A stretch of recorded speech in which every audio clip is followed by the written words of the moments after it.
We could be heading for another heavyweight fight between U.S. lawmakers that could have big impacts on the economy and your wallet. Treasury Secretary Janet Yellen says the U.S. is projected to reach its debt limit on Thursday.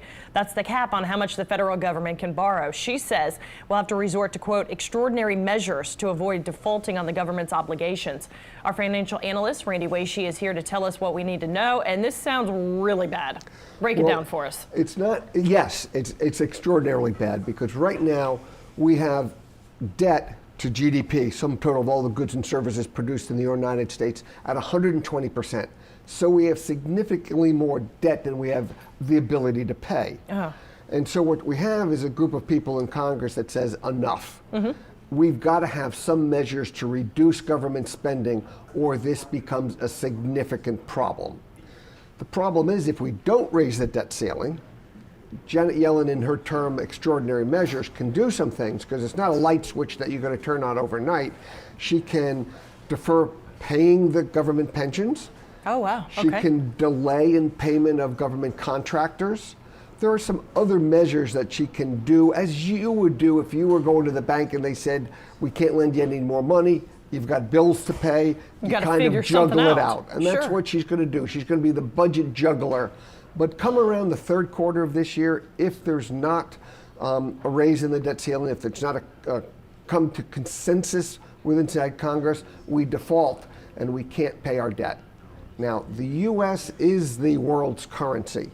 We're looked upon as the strongest economy in the world. We're looked upon as the strongest currency in the world. If we can't pay our debtors, it doesn't look good. It won't be happy. So, okay, we're supposed to reach this limit on Thursday. So what's going to happen? What do you expect to happen? I expect Janet Yellen to do what she says, take extraordinary measures. Oh, wow. And so the government pension funds won't be paid, contractors won't be paid. She may do some IOUs to the states. There'll be activities, because also remember, there is still money coming in. There's just not enough money coming in to pay the bills. What are politicians saying about this?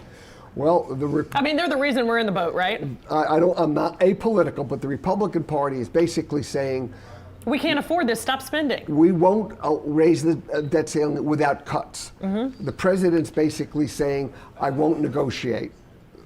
So there's going to be conflicts, similar to what we saw with the House debate over the House Speaker. Yeah. It will get solved, but it's going to get ugly. And you're going to see fractions on both sides demanding a bunch more.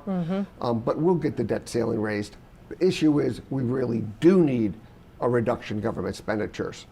It's not new. It's not a political or Republican or Democratic issue.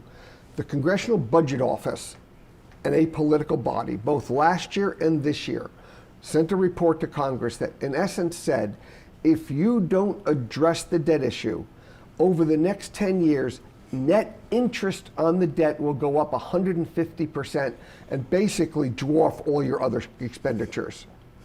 So Congress, what are you going to do? Cut Medicare? Are you going to cut Social Security? You're going to cut the defense? Or are you going to cut all other expenditures? Because the incremental increase in debt is going to start to swamp all those expenditures. So yes, it's a major deal. I mean, yeah, this is just kind of mind-blowing. How much has the debt ceiling grown? Enormously. We talk about inflation on goods and services. Back in the 80s, when we started to, it's been around for a while, but the debt ceiling became a real issue. Total debt was only $1 trillion. And now it's $31 trillion, right? And they've got to raise it. So put it into more of a context that maybe the audience can understand. When George Bush II was elected president, which was, 3 administrations ago, total U.S. debt was still only $3 trillion. So we've had this incremental increases in expenditures when we didn't need to, because we were borrowing money to pay for government when we were in strong economic times. Now, the COVID crisis, where the government threw a lot of money into the system to get us out of the COVID, that exasperated the debt ceiling. But it is something that we have to come to grips with Congress and spend less. Okay, we're out of time, but what can the average American do? Is there anything we can do? The only thing you can do is use your vote. Right. And vote for people that are willing to recognize that we can't afford the government that we have, and there's got to be cuts. All right, Randy, doom and gloom today. We appreciate it, though. Thanks for breaking it down for us. Sure thing. All right, let's get over to Peyton.